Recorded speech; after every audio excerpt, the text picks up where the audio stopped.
Благодарам председателя. Почитувана колежке Станка, значи владата на ВМРО-ДПМН навистина се бори против сиромаштијата и фактот дека сме ја решили сиромаштијата, ако кажеме дека е така, не е вистина. Направени се одредени чекори и нормално е дека треба да се направат уште многу чекори за да се искорени сиромаштијата, ако воопшто тоа е можно и ако воопшто има земја каде што во светот каде што нема сиромаштија. Разликата е само во проценти. Ги подценувате народните коини, како што ги подценија многу ваши колеги во претходните 2 дена како дискусија. И сами рековте дека таму им даваат на луѓето четврт леп и одредена паштета. Значи, барем луѓето добиваат нешто, иако тоа не е точно што го кажавте, затоа што јас имам прилика да живеам 100 метра или 200 или 300, значи во близина на народна коина и ги гледам како која категорија на луѓе секојдневно оди таму и се храни и како, бидејќи тие се сиромашни луѓе, се благодарни на тоа што им го дава.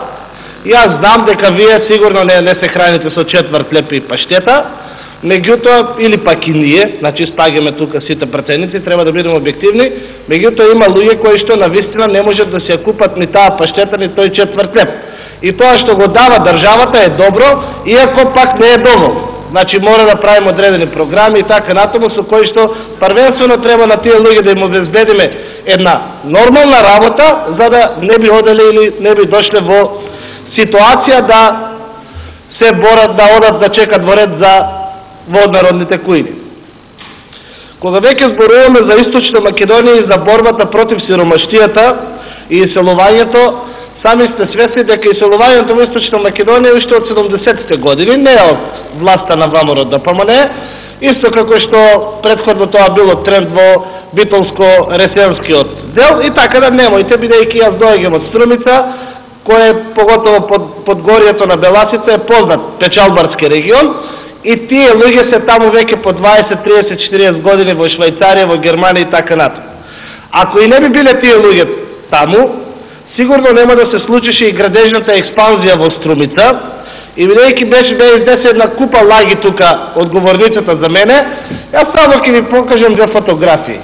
Тоа е стамбено-деловниот комплекс кој што го гради вашата колешка Цветанка Иванова. Ако овој комплекс се станови за продажба, фирмата е Омни Градба, основачи се Трајче Иванов, синот на Цветанка Иванов.